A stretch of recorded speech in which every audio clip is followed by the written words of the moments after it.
International relations has many concepts that you don't usually hear about in the news. There are different theories that try to explain why countries behave the way they do. The main ones are realism and liberalism, and they have their own concepts for understanding their point of view. Those theories can also be seen through different levels of analysis, which is another framework with its own concepts.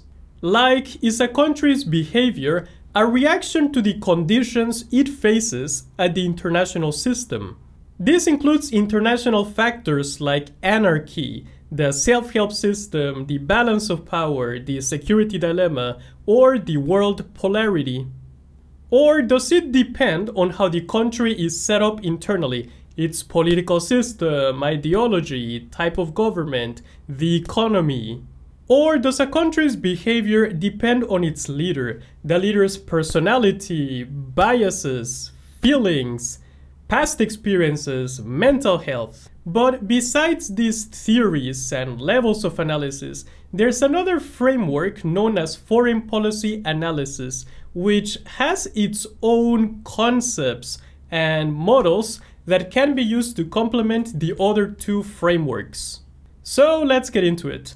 The first model of foreign policy analysis is the rational actor model, and this model assumes that countries act rationally. First, a country identifies its goals, like national security, economic prosperity, or political influence. Then it looks into all the possible actions to achieve those goals. It looks at the costs and benefits of each action, the immediate and long-term consequences, and the possible reactions from other countries. Then it chooses the best option, the one expected to give the highest benefits. This model views a country as if it was led by smart people who put away their biases. They analyze all of the data and all of the evidence, and then they choose the best option. Many theories of international relations use the rational actor model. Realism looks at factors like the balance of power, the security dilemma, relative versus absolute gains, and makes decisions based on rational calculations. For example, they might choose to join an alliance to balance a neighboring country. Liberalism also uses the rational actor model, but it looks at things like cooperation, international institutions, interdependence, the democratic peace theory, or collective security, and it might choose actions that maximize mutual benefits or economic cooperation, or in some cases, it might call for regime change. These theories are different, but they use the same rational actor model. The next model is the bureaucratic approach model, which looks at things like the internal power struggles between different government agencies and how they can influence foreign policy decisions. For example, there are many actors, like a country's foreign ministry, the Defense Department, National Security Agency, the Central Intelligence Agency, even the military-industrial complex, and each has its own perspectives and interests. The Defense Department might see the world through a military lens, while the Foreign Ministry might take a more diplomatic perspective. And the decisions that a country takes is a result of competition, bargaining, different compromises, and negotiations among the different agencies, all of them pushing their own interests and their own agendas. But those interests may benefit the organization more than the country as a whole, so the decisions may not be the most optimal or the most rational ones. Then there's the organizational behavior model, which in my view is very robotic. Foreign policy decisions are made like a computer following programmed instructions.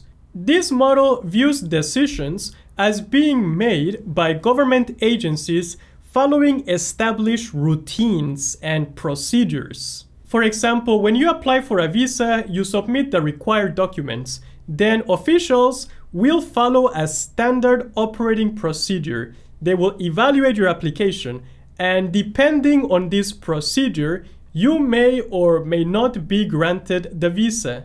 They follow specific guidelines depending on the situation.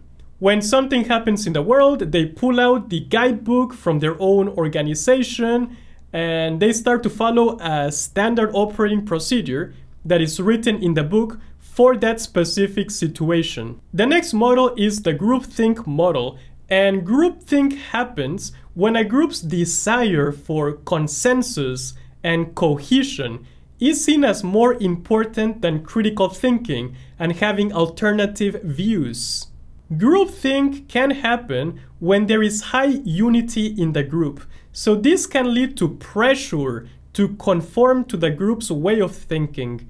Members might downplay or ignore contradictory information to keep the appearance of having unanimity.